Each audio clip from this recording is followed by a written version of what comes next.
We're broadcasting from the Middle Tennessee Electric Studios. Visit MTE.com. Middle Tennessee Electric, serving to make life better since 1936. This is the WGNS Action Line. Talking with Rutherford County newsmakers since 1947. This is the WGNS Action Line. Now, your host, Scott Walker. With us today in studio, we have Sean Brown and David Settles. And how are both of y'all doing today? Doing real good. Great. Now, the Martin Luther King Jr. Day March taking place. Yes, sir. Tell us a little about that and the history behind it, because this has been going on for a long time now. 21 years. We started this 21 years ago. I went to MTSU, had an idea. I grew up going to the march in Nashville, decided I felt that we should have a march here in Murfreesboro. We didn't need to drive to Nashville. And I got Murfreesboro Lodge number 12, Prince Hall Masons, to get behind me. I'm a member there. And they got behind me. At the time, Mr. Goldie Wade was the NAACP chair. And he helped me. And, hey, we walked down that street, and it was 100. We counted 100, man. It was about 100 of us. It was funny. I told a story last night. Back then, we wasn't as organized as we are now. Back then, we didn't have the bands and the sign-ins and the QR codes we got on this flyer. Back then, I looked at Goldie. I said, Goldie, how many people you think out here? He said, about 100. That's what we went with. We went with that number. But, it's grown over the years. I was talking to him out in the hallway before we came in. On a good day, when it's, 35 to 60 degrees. It's been 60 degrees. 1 year it was like 60 degrees. Right. That year we had about 600 people. Really? Yeah.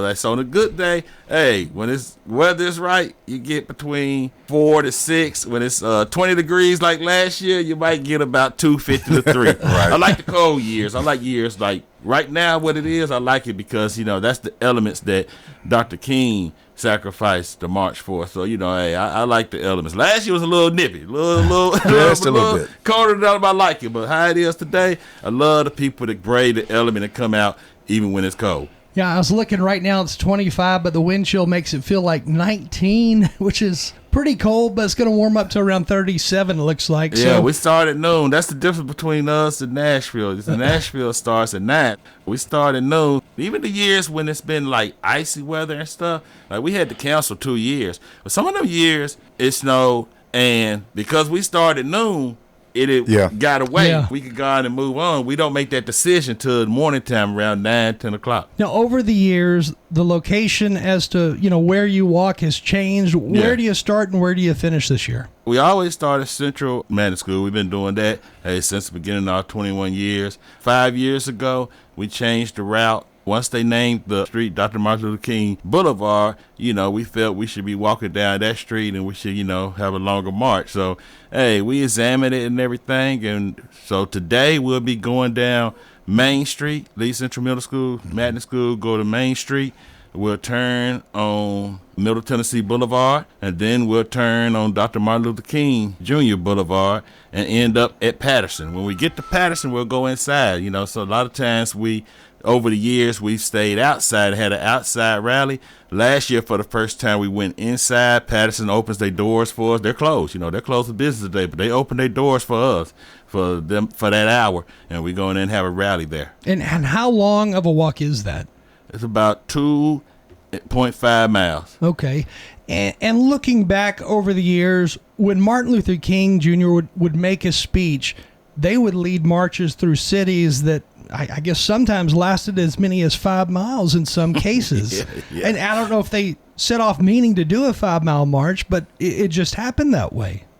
Yeah, absolutely. You want to speak on that? Yeah, I was going to say, and the other thing about it, when Dr. King was marching back in those days, everybody didn't start, but you would gather people as you went. Yeah. And we encourage that too. A lot of times when we're marching, we'll see people on their porches smiling and waving, and I used to tell them, "Hey, come on, you can go too," and they'll come and join us. So it's a really, really good feeling. It's a good community feeling for everybody just to stop and acknowledge what he stood for and that we're still standing for today. Now, in the 60s, the marches were not met as friendly as they are today. I mean, you're talking about some major issues, major problems, even some people being killed. Absolutely. Yeah, and he's talking about the weather, and he's right. We got a lot easier, though. We don't have dogs chasing us or water hoses being turned on us in our marches for freedom and equality. Of course, we're marching for remembrance, but still, they really, had to sacrifice. It was more than just a notion back then to get up and do something, because you really put your life on the line.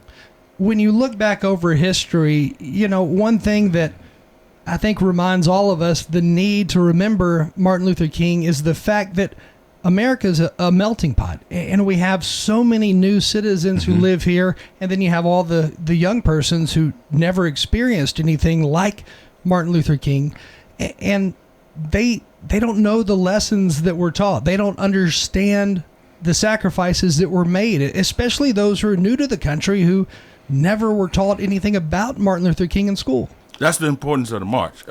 And that's, it's a whole lot of reasons to be marching, as he said, to remember what he did, to honor Dr. King, but also, to teach the kids. We have to, that's my joy when I look up and I see the kids with their banners and with their flags and with their things going down. It's to teach them who Dr. King was, because if you don't teach them, they won't know.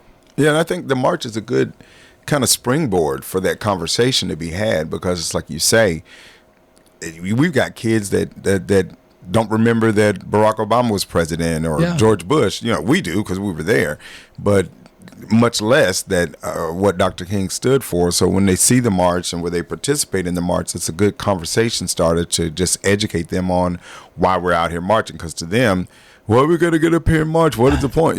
But to educate them, and not just black kids, but white kids, Hispanic kids, everybody to learn what it stands for, what it symbolizes, and, why we're marching. And with the different day in social media, it's I don't know, funny's the wrong word, but and that's what we have to educate. Because you see some flyers out, you'll see a flyer out, Dr. King party, and they'll have a picture of King out there with a necklace on his gold teeth, and someone like me or him will get on there, hey man, take that down. That's not what he would want.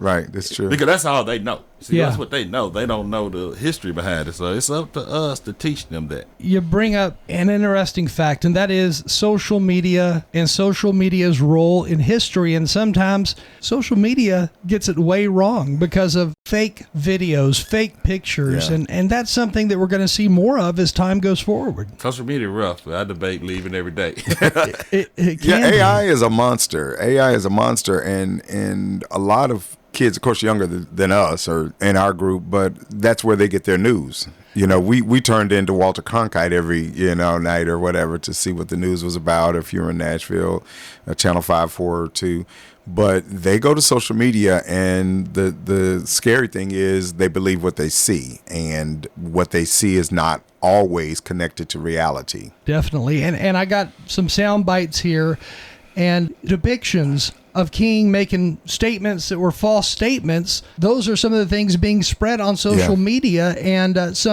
looks like most of the social media networks out there have been active in banning some of those, which is a good thing. But I wanted to play this clip right here for those who don't understand how social media does play this negative role in society. And these are videos that were banned, and CBS News correspondent Michael Wallace reported on this one. The videos have popped up all over TikTok and Instagram. OpenAI says users of its Sora 2 AI video app have been making what it calls disrespectful depictions of the civil rights activist. I have a dream. Wait, no, I don't. Just kidding. You literally thought I had a dream. I do have one thing to say, though. 6'7". The company is blocking the videos after MLK's youngest child, Bernice King, complained on behalf of his estate. Some of the videos have racist themes, with Dr. King stealing from a grocery store or speeding away from police. Michael Wallace, CBS News. For anybody who's old enough to understand the realities of Dr. King and the sacrifices he made, his own life. That's the first time I heard that. Yeah, I hadn't seen that. Or heard that clip. It's that day we live in, man. That's social media, man. I haven't even tackled the AI thing. I stay away from that. Yeah, but and it's interesting, but I'm glad to see that somebody's being vigilant about catching stuff like that. Absolutely. Because, like I said, these kids watching, they don't know. No. They don't know truth from fake. So it's good that there's people, and that's another thing that we have to fight for when we talk about AI. Is there's got to be some safeguards in place. That is part of our new fight. Is making sure that we get the truth out there, and that there are safeguards and and rails in place to keep us more in line with the truth. And it's an ongoing issue that really never stops, and I don't know that it ever will. I mean, we see this in all portions of history. I mean, it's everywhere that we're seeing people make things which are fake become slowly reality as people continue to watch or hear or read about it. Mm-hmm. Right. But like I said, that's why it's important to be hands-on. People like us, spreading it down. Hey, if it wasn't for my uncles and people in the community, telling me to go out and march, I might not have went out there. Yeah. And, the thing about it, we bring it together. We have a program we have on the inside. Right. That program, hey, we use the young people. The young people that's performing in that program. The people that performing in that program are young people. The guy that gives the speech is my nephew, actually, Deshaun Rogers. He's been doing it since 8th grade. He's a sophomore at MTSU now. It started in the 21 years ago. It started with a young man named Kedrick House. He works at Redstone Bank now. Mm-hmm. But when he started, he was in 8th grade. He was the first person to get up there and give the speech. Got there and did it from 8th grade to about 11th grade. Then he passed it on to Donald Whitmore. Donald Whitmore did a great job for years, just as a grown man. He took it to a different level. But then when he got ready to pass it to my nephew, he weaned him in for a couple years, taught him some things, and my nephew's been doing it. So we have young people involved. I don't know about you, but the older I get, the more interested I become in history to better understand things that maybe I only learned snippets about in school. Right. But as I get older, it is more interesting to go back and read and learn in depth different things that maybe I heard about or was taught about or just was interested in and never was taught about. Mm-hmm. Yeah, that's true for me too. I think when I was in school, I know when I went to college, I did a horrible job in history. I did too.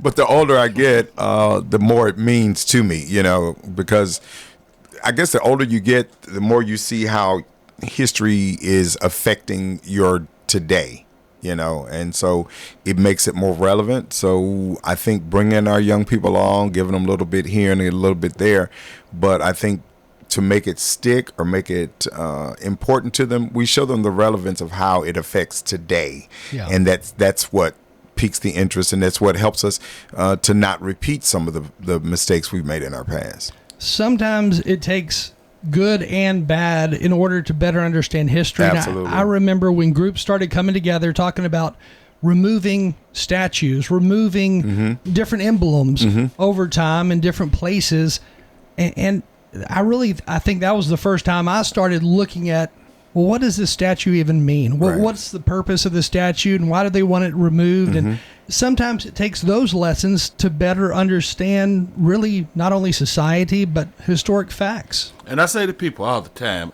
it's important what you just said about the statues and the things that went on in 2020 and the rallies. I tell people all the time, in any movement you've seen, the young people, the people between 20 and 30 were the people that were doing the movement. The people my age, and I'm not that old, I'm 52, but the people my age and his age, hey, we were just giving the knowledge out there and putting it out there. Dr. King, hey, he didn't live past 33 or so. Yeah, it was always that high school, college age group that pushed stuff. Yeah. But just like you mentioned about the statues and some of those being removed, and I remember when there was a big, huge movement toward that. And what was interesting is, for years, I didn't know what some of these places even meant when they talk. Well, I'll just say Forest Hall on MTSU campus, and that got to be a big thing. And I didn't know, but I was educated when they were talking about removing it. But I think you're right. Sometimes we learn from the negative. No, we do. We learn from the negative as well as from the positive, what we want to do different. So it's not always about erasing history, but it's about understanding history and what lessons we learn and where you go from there. And the kids today are different, too. Let me say this. When you talk about Forest Hall, we knew about it and we tried. Yeah. We tried to get it removed back in 1992. We did. We were unsuccessful because we wasn't as vigilant as these young people today. The young people today are less scared. I don't know. That comes with downfalls, too. But they're less scared. And they come together. So when you saw some of the statue removing things this era and some of the rallies, it was different colors, different races together. My nephew, one of his best friends, different races, man. They don't care about that. They bond over different things. Yeah. And that's how they were able to come together and rally to get these movements going. I'm just afraid if they do start to remove statues, well, that's going to remove that portion of that historic whatever it is altogether. If we start doing that, are we on a slippery slope where history is going to be forgotten and people are going to stop having these opportunities to teach about it? Because if it's not for that statue or that name, then parents have nothing to look at to say, this is what this represents and this is what happened during that time period. I think it's important, and it's incumbent upon us to give a balanced history and not just, well, here's a statue. Because if you don't understand, because the statues and the monuments that were erected were often erected in honor of a certain person. I get that. But what the balanced history of it is, this is who that person was, but this is everything they stood for. And then we're able to judge that, because the other thing is, I believe in absolute right and absolute wrong. I believe there are absolutes. Sure. And just because a person stood for this or stood for that, I can judge it right or wrong. That's up to me to judge that and say, hey, this was not a right thing. I think civil rights is a right thing. I think everybody has the right to a good education, healthcare, housing, all of those things. Everybody has a right to that. But if we never knew it was opposed, then we're lulled into a thinking that, why are you complaining? Because everybody gets it. Well, no, there was a time when everybody didn't get it. If we don't understand the fact, and even when Dr. King was assassinated in Memphis, a lot of people don't talk about the fact that he was there for a garbage man in the local city. It wasn't about black or white. This was about labor, so a lot of people don't understand that Dr. King also stood up for the worker. So it wasn't just black people, it was also for laborers. So it was civil rights across the board, but it oftentimes gets distilled into one little aspect, but it was more than that. So when we talk about the march, when we talk about the statue, when we talk about the monuments, then we can give a more complete history. Even when we talk about, because I think on what highway that is that 65 up in Nashville, and they had that statue of, I don't know if it's General Lee or one of those guys, and there was a big issue about it, and they wanted to take it down and things like that. And I was like, maybe, but when you understand that it's not only just in honor of, but we can look at it and say, okay, this is what this person stood for. What do you think about it? It opens a conversation. It does. Because I want to know how you feel about certain things. And I remember clearly what you're talking about. And I know that every time, if our family was in the car, we drove past that, it's one of those things that kids automatically look at. Yeah. And they're like, what is that? Right. What's the deal with that? Yeah.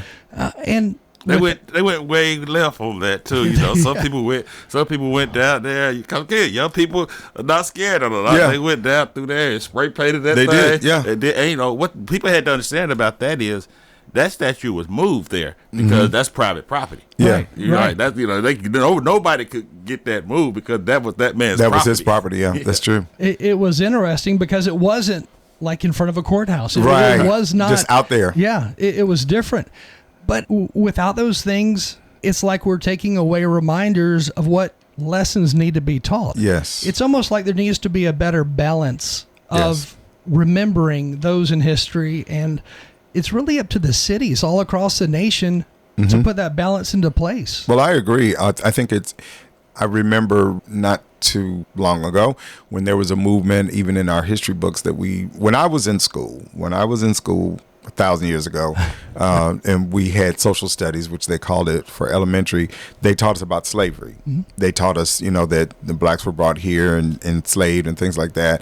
And recently there was a move, again, we're talking about removing stuff, to move that out of the history books and don't teach slavery. Well, put it in there because our nation didn't become who we are overnight. It's a mixture of everything we went through. We learned about the Trail of Tears. We learned about Japanese internment. All of these things make up our history. We can't deny it and act like it didn't happen. The only way we become a better nation is if we face what we did and where we were and make decisions to do better. Same way in our everyday lives. If we don't face up to the fact of the problems that we have, we don't get to be better. I think I'm a pretty great person, but every now and then my wife reminds me, you're not so great. Yeah. When we stop talking about these things, when we stop adding them to the school books, that's when people start making up their own stories. Absolutely. And I remember this great big movement, if you would, where people wanted to announce that the Holocaust never existed. Yeah. And that really grew. And the talks about it really grew. But it was because of that starter conversation, some group saying that it never happened. Yeah. That's what took those who are Holocaust survivors at the time, or who were, to come out and actually give speeches to talk about what occurred. You said something very important earlier about King, because again, as I've gotten older, I've started to study the man and study a lot of stuff. That's been my task the last 5 years. Initially it was just having a march and going with what I've heard and all this, but the last 5 years I've done deeper in study. And that's what he said earlier. Man, his people in his circle, and your circles are very important, but it was people in his circle that told him, hey, man, we don't need to go to Memphis. That has nothing to do with us. That has nothing to do with us. They didn't want him to go. Yeah. He made that decision to go. He made that decision to go. But, hey, his circle was like, that has nothing to do with us. We don't need to go down there. And that's very important. It's important because it gives a complete picture, just not one-sided or just for one group, but civil rights for everybody. And I think, again, if we don't know our history, we're doomed to repeat it. And I'm like you. I'm a kind of history buff now because I see a lot of things that are going on even in our country today, and I think that we have to stand with our oppressed because we've been oppressed. You know what I'm saying? So it's closer to my heart than maybe somebody else, but it can be close to anybody's heart when you read the history, when you know what it's all about. Like I say, workers' rights, labor rights, women's rights, immigrant, all of this stuff is important to our history because this is how we got to be who we are. I'll say we're probably the greatest country on earth, but we still got room to grow and improve. I think even the best specimen of man will say, I still got some room to grow. I still got some things I need to do. And you don't get better by not taking an honest look in the mirror and saying, this is who Michael Jackson. I'm looking at the man in the mirror because we have to take an honest look at who we are in order to improve on where we are and do better. I think it's important to continue to reintroduce different information and different things from history to the general population. And I feel like something happened last year that was pretty important to those details, and that is releasing of documents tied to the initial investigation into Martin Luther King Jr.'s death. And I think it's next year they're going to introduce even more, but those documents related to the 1968 assassination of Dr. Martin Luther King Jr., which included FBI files and everything, was introduced. And I've got a soundbite of that, and then a second soundbite to follow up about what's to come. It's of interest for historians cherry picking A, B, and C, but generally nothing much has changed about the way we view the assassination, except looking carefully at how the manhunt for Ray took place and his eventual apprehension and then put in prison. And that was presidential historian Douglas Brinkley. And then next year is going to be the year where they release even more documents on that. We forget sometimes that Ray left Memphis after killing King and went to Canada. How did he get into Canada? He changed his name. He flew to Great Britain. And the manhunt really is what this tranche of documents release is all about. I never knew that. I never knew that the suspect thereafter went all the way to Canada, then somehow to other areas of the world. I never knew any of that stuff until they started releasing this information last year. Yeah, give us the information. I think would it's like important. To know it all. I think it's important, but especially during that era of American history when things were happening, a lot of things weren't broadcast or told or talked about, and that was the era that they grew up in, or that things were happening. And so getting the information out now, I think it's important. I think it's important. I think it's been long overdue. If it comes out in the not that if it comes out in the right way, but if we do the right thing with the information. Yeah. Because it is a learning. It is a growing. This country is going on 250 years. And that's pretty old, but we're not the oldest nation in the world. So we got a lot of secrets, a lot of skeletons in the closet.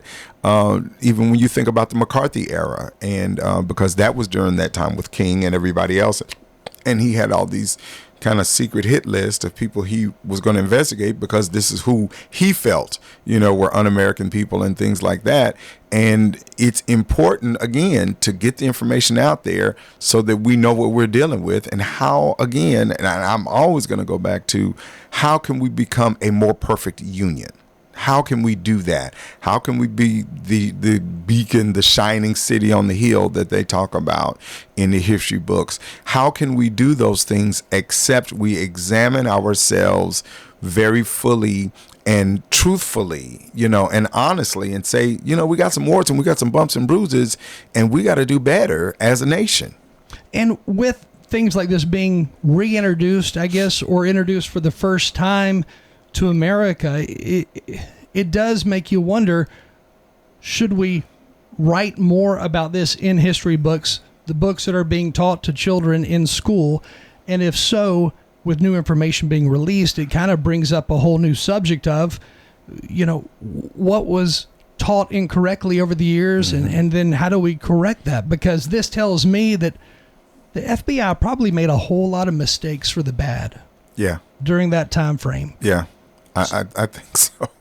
I think so. And especially in the era now that we're in, where people don't like to admit their mistakes, and whatever we come out with, that is the truth. And then we just die defending it, even though it's wrong.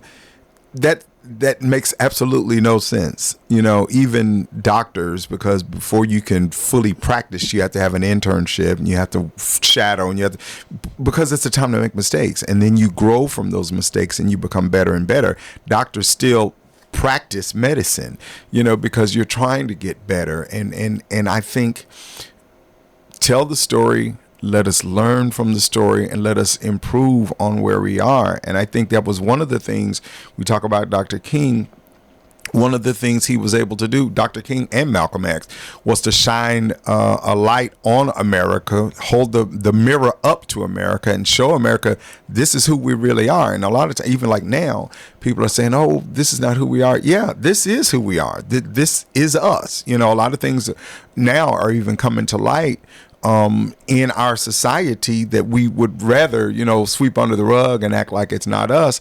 But we got to be honest. We got some really ugly stuff in America. And if we don't confront it, it doesn't get better. It only gets worse. So even with the march today, it is making us look at where we are. How far are we into the dream, or how far are we away from the dream? Are we living out the dream, which is so important that we live out the dream, because it wasn't just a dream, a static dream, but it requires motion. It requires feet. We're doing that symbolically today. We're putting our feet to the pavement to say we're marching in honor of the dream, and we're going to fulfill it, or we're going to do our best to make it be fulfilled. And it's also action too. So we honor Dr. King by marching. But there's several other things going on, as we get out here today. There's, inside Patterson, the Alphas, Alpha Phi Alpha, they're having a blood drive. So, you can give blood during these hours and give your service. There will be a voter registration table set up. Sister Florence Smith and some of the members of the NAACP, yes, sir, and Alpha Kappa Alpha sorority, they will be out there with a voter registration table. These things are important because we can throw action into the day of celebration and get people registered to vote. young people, to come in and, teach them the importance of voting and getting all these things. Because we have a ways to go. We have to get our people out to vote, to change this world from where we at right now. Yeah. Again, with us in studio, we have Sean Brown and David Settles, and we're talking about Dr. Martin Luther King Jr. And today there will be a walk that starts at Central Magnet School at 12 noon, and then the walk is going to end at Patterson Park Community Center. And I don't know, how long does that walk usually take? Or how long? It takes about an hour. It takes about an hour. In fact, when we went down, we've actually only had the pleasure of going the new route once, because we started pursuing this new route 5 years ago, but a couple of them years it snowed, so we had to cancel. And then last year, we went the shorter route, because we do use that in case of cold weather. We go to shorter. So last year we went the shorter route because it was 20 degrees. We timed it. It's funny, when I went to do that walk, when I went to do it, I went through there myself to see how long it was going to be. But that year we did it. It took about an hour, 45 minutes. We walked pretty fast, man. But you know what? Sometimes we have to tell the truck to slow down. Slow down. But it's cold. But the longer you walk, the warmer it gets. I'm just telling y'all, the warmer it gets. Don't let the cold weather stop you. Yeah. The coldest it is when we're in Central Magnet School's parking lot, drinking coffee and hot chocolate and eating donuts. That's the coldest. Once you start walking, it gets warmer. Oh yeah. Now, for those listening who may be in a wheelchair, I would venture to guess, if you're able to come out, because there's probably somebody who'd be more than willing to push you that route.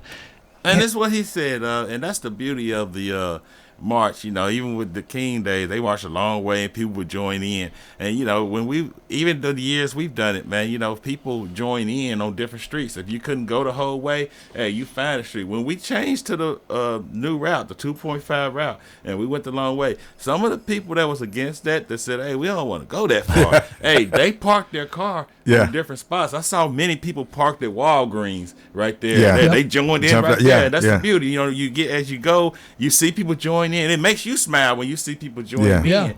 Join, and then you have some people that will go straight to Patterson and go on inside. Before you couldn't do that because we were outside, but now you can go straight to Patterson and just go on inside and be ready for the rally. We're going to take a short break, and then we will be right back. Again, we're talking about Dr. Martin Luther King Jr. and today's walk, which once more starts at 12 noon today. Right now, that time, 8:51. Stay with us. Again, we will be right back right after this short break. This message brought to you by the Central Tennessee Regional Solid Waste Planning Board. Visit RecycleRightTN.com for tips, ideas, and locations on where to recycle near you. Don't be trashy, recycle classy, recycle right, Tennessee.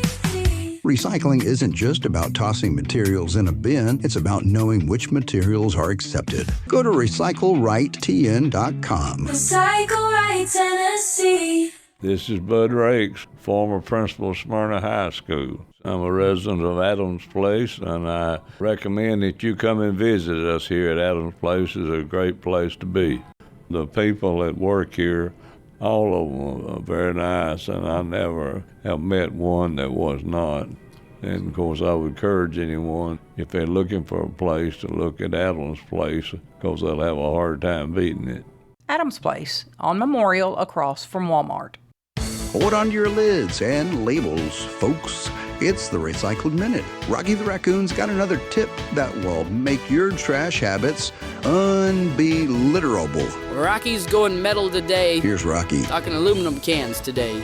Aluminum cans are recycling royalty, folks. They can be back on the store shelves in as little as 60 days. Crush them to save space, and don't forget soup and veggie cans too. Good old vegetables. I'm Rocky the Raccoon for RecycleRightTN.com, and I'm out of here. And that's today's Recycled Minute. See ya. Find the closest place to recycle near you by going to RecycleRightTN.com. Here's another good recycling song. Let's go to RecycleRightTN.com. Yeah, RecycleRightTN.com. Learn what goes in and what stays gone. Keep it clean and carry on and recycle right. two, plastic paper, cardboard tubes. The Action Line on FM 101.9 and AM 1450 Murfreesboro, FM 100.5 Smyrna. Listen and watch at WGNSradio.com. Talking this morning about the Dr. Martin Luther King Jr. March. Begins at Central Magnet School here in Murfreesboro on East Main, and then we'll wrap up on Martin Luther King Jr. Boulevard at Patterson Park Community Center. And in studio with us today, we have Sean Brown and David Settles talking about that march and the history behind it. And again, how long has the march in Murfreesboro been going on? 21st year. 21st year. Goes fast, man. It don't seem like that. Great. We get old quick. Yeah, 21 years. It added up quick, man. But yeah, it's been great. Again, it's been great to see it grow over the years.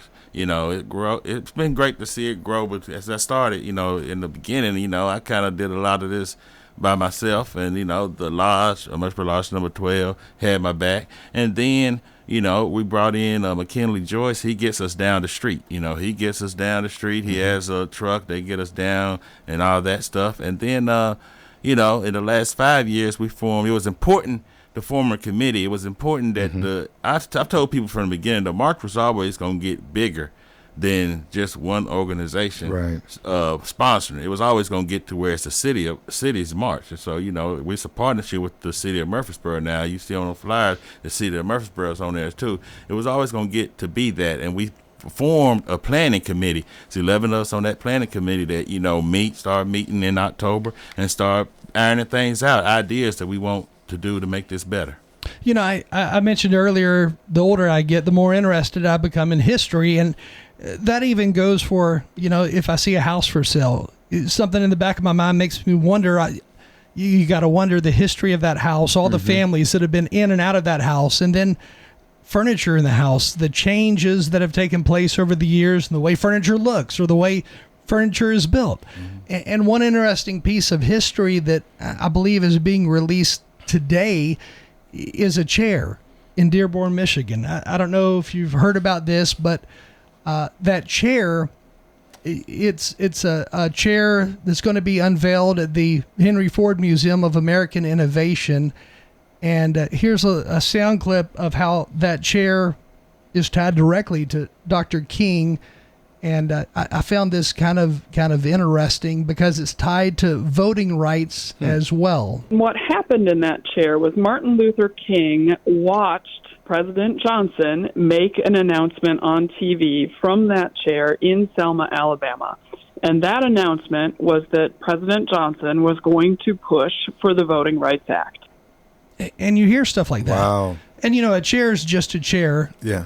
Until you know the story behind it. Yeah. That's interesting. I remember I learned something a few years ago that I didn't know from the Dr. King, the I Had a Dream speech, or I Have a Dream speech, the March on Washington. And from listening to the speech, and every year when it's MLK weekend, it's very emotional for me. And I wasn't born, but I was born right after. But I heard the speech in a different form or longer clip or whatever. And that was when he was really not going to do the part of the speech that he did at the March on Washington. But when you listen to the whole thing, you hear a voice in the back say, "Tell him about the dream, Martin." That's Mahalia Jackson. And Mahalia Jackson is telling him, skip all the stuff you're saying and tell them about the dream. That's when he launches into the section of that speech that we call I Have a Dream. That is the most memorable speech probably for anybody, at least in my era or in America, is that I have a dream. That section, it's a long speech. I've done it before when I was in high school. I've done it. But that section is the most memorable one, and it almost didn't get said. And that tells me that oftentimes, being a man of faith, oftentimes we make preparations and we think this is what's going to do it and this is going to do it. And God has other plans. You know what I'm saying? It's kind of like God rearranges things in a way that they need to be we do the preparation we need to do. We make the choices we need to make, all the stuff that we're supposed to do. But we always need to leave room for God to come in and kind of direct it the way it needs to go, because this was the most impactful speech in America, and it changed the trajectory of the civil rights movement, and it really opened the eyes of the world to what was going on in America. You know, that's an interesting point, because it makes me wonder, were these investigative files by the FBI released at this time because America needs it right now? And maybe we don't realize what's going to take place in 27, and there's a reason for it to be released then. Wow, that I hadn't thought about that. Could be, because that is interesting. That's when it's coming out now. Yeah. Wow, we got a lot to do, and we're already out of time. But when we post this as a podcast on our website, we'll post that "I Have a Dream" speech as well, for anybody who hasn't heard it, because I don't know that speech is fully discussed in classrooms today. I have no clue. Right. I mean, I don't. All of my kids are over the age of 20, so none of them, I don't remember what they were taught, and I don't know what's being taught today. Yeah, that's kind of true. Well, not kind of true. That is true. It's a frightening truth. And what we've all been talking about this whole time is the retelling of history, so that we learn, we grow, and we become a more perfect union. That's the whole thing. Before our time is up, I do want to say, to bring it on home, it's a day of action, it's a day of honor to Dr. King, a day of action, also a day of celebration. Us at the lodge, we've kind of like to make this thing a day of celebration. So are y'all gonna have fish? 4th of July, Juneteenth. We want it to be a day of celebration. So after the march, there's several things going on, but we go back to the lodge and we have a fish fry, we have a DJ, and we go and lay back and sit back. The thing about Dr. King that I want to say before I know we run out of time, but Dr. King met people on different levels. He was able to speak to you in the pulpit. He was able to speak to you in the big on I Have a Dream on Washington. He was also able to speak to you in common places like the pool hall. Yeah. And that's where at the lodge we look at it. We go back afterwards and go back to the lodge, and we have a pool table and we sit around and we play music and just enjoy the day. And you mentioned that he was able to meet people at their level to make people better understand whatever was going on at the time right then. Yeah. And that's a talent that many of our leaders don't possess today. When we, and it's like we're sitting around the table. We don't agree on everything, but if we can sit down at the table and share a meal or just talk about some things, it makes us realize the humanity in all of us. When we stop that, it's easy to put him in a different place and put you in a different place and put them in a different place, and we end up dehumanizing people. But we all have the same common goals, needs, aspirations, hopes, and dreams, and we realize that when we sit down at a table and just talk, like you say, we're gonna have a fish fry, and I hope I get my fish sandwich this year, and we're gonna shoot some pool, we're just gonna talk, we're gonna relax and be people together, just be citizens together. It's about slowing down enough to take in whatever your neighbor's saying and understand it and trying to understand it. Yes. Well, we are out of time. Thank you both for joining us. Absolutely.